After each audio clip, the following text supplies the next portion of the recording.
In 405 BC, Athens had one great fleet left, 180 warships, according to Xenophon, drawn up on a bare shore beside the Hellespont. Across the water, Sparta's fleet waited inside a harbor. For 4 days, Athens challenged it to fight.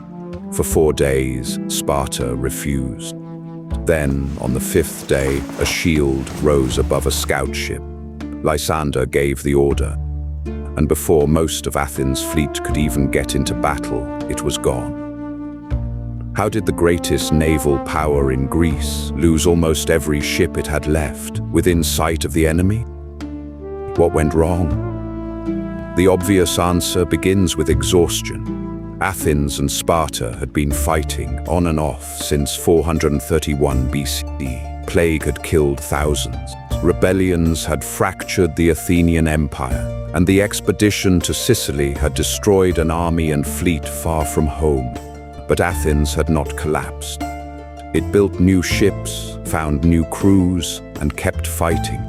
In 406 BC, just 1 year before Aegospotami, Athens won a major naval victory at Arginusi. The victory came with a catastrophe. A storm prevented the recovery of men from damaged ships. Back in Athens, grief turned into prosecution. 6 of the victorious generals were condemned and executed together. 2 others escaped by refusing to return. The legal and political details remain disputed, but the military result is clear. Athens entered the final campaign having just destroyed much of its own experienced command. That did not make defeat inevitable.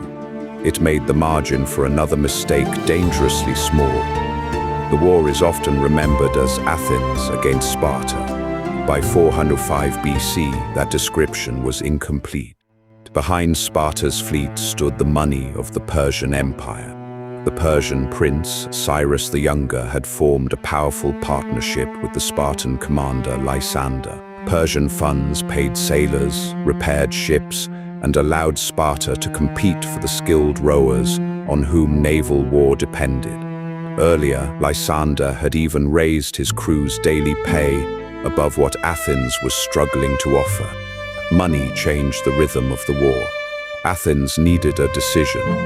Lysander could afford to wait for one. When Cyrus was summoned to his dying father's court, Xenophon says he handed Lysander the money that remained under his control.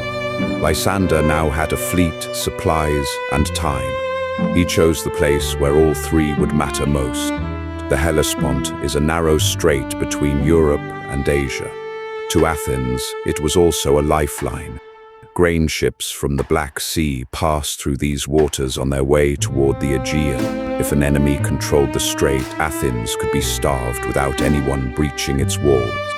Lysander sailed north and captured Lampsacus, an Athenian ally on the Asian shore. The city had a harbor.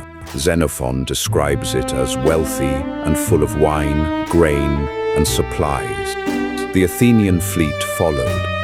It stopped first at Sestos, which had a harbor and a market, but Sestos was too far away to watch Lysander closely. So the Athenians moved forward to Aegospotami, directly across the strait from Lampsacus. The distance was only a few kilometers. The inequality was much greater. Lysander's crews could remain organized beside a friendly city. The Athenians were moored on an open shore with no city beside them and had to travel for food. This was dangerous, but it was not pointless. If Athens withdrew to safety, Lysander might move toward the Bosphorus or strike another city before the Athenians could respond. Their forward position kept pressure on him. It also placed their entire fleet inside a trap that did not yet look closed. Before dawn, Lysander ordered his men to eat and board their ships. The crews were ready. Screens were raised along the vessels. Soldiers took their places. Then the Athenian fleet crossed and formed for battle. Lysander did nothing. Hours passed. Athens returned to the opposite shore. Its crews disembarked and spread out for food. Only then did Lysander relax his own force. But first, he sent fast ships to follow the Athenians and observe what happened after they landed. The next day, the ritual repeated. Athens formed for battle. Sparta stayed inside the harbor. Scouts watched the Athenians go home. This happened for 4 days. Each refusal made Lysander appear more cautious. Each safe return made the Athenians' routine feel more normal. Lysander was not wasting time. He was studying exactly how his enemy became vulnerable. Nearby lived Athens' most famous exile. Alcibiades had once commanded Athenian fleets. He had defected to Sparta, returned to Athens, won victories and fallen from power again. Now he watched from a fortified estate in the Chersonese. According to Xenophon, Alcibiades came to the Athenian generals with a warning. Their ships were on an open beach. Food was distant. The enemy had a harbor and a city. Move back to Sestos, he advised. The generals Tydeus and Menander dismissed him. It is tempting to call this the decision that lost the fleet. But moving to Sestos would have created another problem. Athens might no longer see Lysander leave. Alcibiades had correctly identified the danger. The evidence cannot prove that his solution would have saved them. Then came the 5th day, and here the surviving accounts split. Xenophon says the entire Athenian fleet challenged Lysander once more, returned, and dispersed farther than before. Some men went to buy food, others rested or prepared supper. When Lysander's scouts saw the crews leave their ships, they turned back and raised a shield, the signal to attack. Diodorus, writing centuries later from earlier sources now lost, gives a different sequence. He says the Athenian general Philocles sailed out first with 30 ships and ordered the rest to follow. Deserters warned Lysander. The Spartan fleet crushed the advance and reached the main Athenian force before it was ready. Was Philocles trying to bait Lysander into an ambush? Was he moving for supplies? Or did a later historian preserve a real naval clash that Xenophon left out? We do not know. Near contemporary Athenian speeches mention ships fighting and escaping, which suggests that at least some combat occurred. But both accounts lead to the same brutal fact. At the decisive moment, most of the Athenian fleet was not ready to fight. Lysander's ships surged out of Lampsacus. Spartan allied troops moved along the shore to support them. Across the narrow water, Conon saw the attack and tried to recall the crews. There was not enough time. Some Athenian ships had only part of their oars manned, others were empty. Conon escaped with a handful of vessels. The sacred dispatch ship, Paralus, also got away. Ancient accounts disagree over exactly how many ships survived, so any clean total would be false precision. What is certain is that almost the entire fleet was captured, many ships still on the beach. Plutarch says the war that had consumed Greece for decades was decided in a single hour. That may be literary drama. The speed of the collapse was real. The aftermath was not merciful. Xenophon and Plutarch report roughly 3,000 prisoners, including Athenian generals. Lysander assembled a council of Sparta's allies. They listed what Athens had done during the war and what Athenian leaders had recently proposed doing to captured sailors. The prisoners were condemned. Philocles was killed. Most or all of the Athenian captives were killed with him. One general, Adimantus, was spared. Xenophon says it was because he alone had opposed the proposal to mutilate prisoners. Later, Athenians offered a darker explanation that Adimantus and Tydeus had betrayed the fleet for money. No surviving evidence proves that accusation. A conspiracy is not required to explain what happened.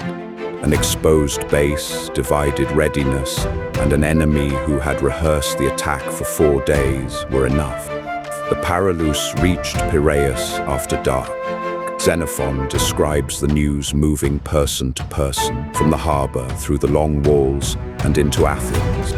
A sound of mourning followed it. Nobody slept.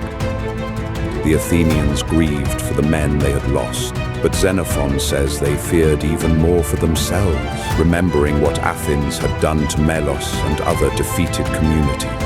The city prepared for attack. Lysander chose something slower. As he took Athenian-held cities, he sent Athenian settlers and garrisons back toward Athens. More people entered the city, fewer grain ships did. The walls still stood. The sea that had fed them was gone. By 404 BC, hunger forced Athens to surrender. Its empire was dismantled. Most of its remaining ships were surrendered. The long walls and the fortifications of Piraeus were torn down to music while Sparta's allies celebrated. Soon, the oligarchic 30 ruled the city under Spartan power. So what went wrong at Aegospotami?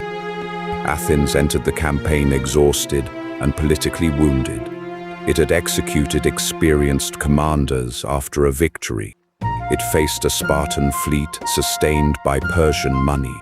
It had to defend a grain route that forced it toward danger.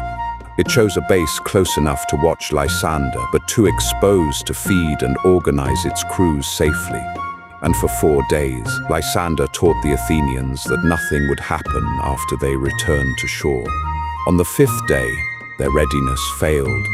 Whether that failure began with scattered sailors or a failed 30-ship maneuver is still disputed. The result is not.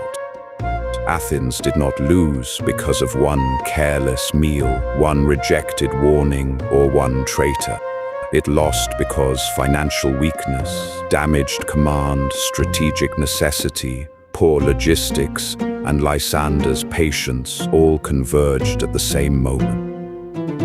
Aegospotami ended the Athenian Empire. It did not end Athens. Democracy returned in 403 BC, and the city would rise again. But the naval empire built across generations disappeared on one unprotected shore. Almost without the battle, its fleet had crossed the Hellespont to fight. That is what went wrong.